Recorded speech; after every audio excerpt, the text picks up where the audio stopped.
പണിയൊക്കെ ഒതുക്കി സ്വസ്ഥമായിട്ടിരിക്കുന്ന സമയത്ത് നല്ല മഴ മാത്രമായിരുന്നോ? അല്ല, അതിശക്തമായ കാറ്റും അതിനൊപ്പം തന്നെ ഇടിയും. ഇടയ്ക്ക് ഒന്ന് രണ്ട് ശബ്ദം കേട്ട് ചെന്ന് നോക്കി കഴിയുമ്പോൾ ചട്ടി ഒരെണ്ണം വീണ് കിടക്കുന്ന കണ്ടു. പക്ഷെ ഇടി പേടിച്ച് പുറത്തിറങ്ങിയില്ല. പിന്നെ എല്ലാ മഴയും കഴിഞ്ഞ് വന്ന് നോക്കുമ്പോൾ കാണുന്ന കാഴ്ച ഇതാണ്: 3 ചട്ടിയും താഴെ. ഭാഗ്യം കൊണ്ട് ഒരെണ്ണം മാത്രം പൊട്ടിയില്ല, 2 പൊട്ടി തവിട് പൊടിയായി. ആശിച്ചു മോഹിച്ചു വളർത്തിക്കൊണ്ട് വന്നതാ, പറഞ്ഞിട്ട് കാര്യമില്ല.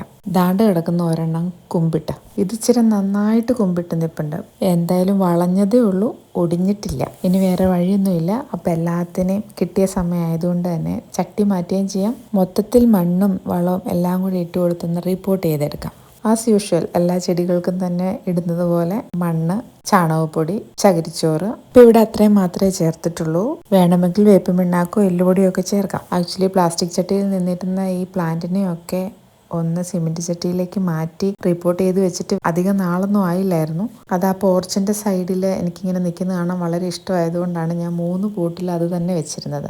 അതിന് വലിയ സപ്പോർട്ടോ കാര്യങ്ങളൊന്നും കൊടുത്തിരുന്നില്ല. ഇത്ര വലിയ കാറ്റ് വീശി നമ്മളെ ചതിക്കുമെന്ന് വിചാരിച്ചില്ല. എന്തായാലും പെട്ടെന്ന് തന്നെ പരിപാടിയൊക്കെ കഴിഞ്ഞു. അപ്പോഴത്തേക്ക് ഇരുട്ടായി തുടങ്ങി. പിന്നെ പോർച്ച് മുഴുവൻ അലമ്പായിട്ടുണ്ടായിരുന്നു. അതെല്ലാം ഒന്ന് കഴുകി വൃത്തിയാക്കി. എറണാകുളത്ത് കുഞ്ഞേച്ചിയുടെ വീട്ടിൽ നിന്ന് വളരെ ചെറിയൊരു കമ്പ് കൊണ്ടേ നട്ടതായിരുന്നു. ഒരുപാട് വലുതായിരുന്നു. പിന്നെ അതിനെ നടുക്ക് വെച്ച് മുറിച്ച് വേറെ വേറെ ചട്ടികളിലാക്കി വെച്ചതാണ്. ഇലയൊന്നും ഇല്ലാതെ അതിങ്ങനെ കമ്പുകൾ മാത്രമായിട്ട് നിൽക്കുന്നതാണ് എനിക്ക് ഭയങ്കര ഇഷ്ടമായിരുന്നു. ഇനിയൊരു കാറ്റ് വന്നു കഴിഞ്ഞാൽ അത് താങ്ങുമോയെന്ന് അറിയത്തില്ല. കാരണം അത് തൊട്ടാൽ ഒടിഞ്ഞു പോകുന്ന ചെടിയാണ്. അതുകൊണ്ട് തന്നെ ഞാനിപ്പോൾ കേരവള്ളിയൊക്കെ ഇട്ട് ചുറ്റിന് സപ്പോർട്ട് ചെയ്ത് നിർത്തിയിട്ടുണ്ട്. ഇനിയൊരു കാറ്റ് വന്നാൽ വീഴാതിരിക്കാനായിട്ട്.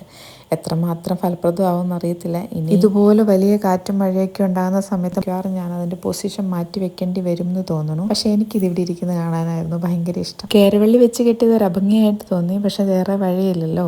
ഭംഗി നോക്കി എന്നാൽ ചിലപ്പോൾ ചട്ടിയും പോവും, ചെടിയും പോവും.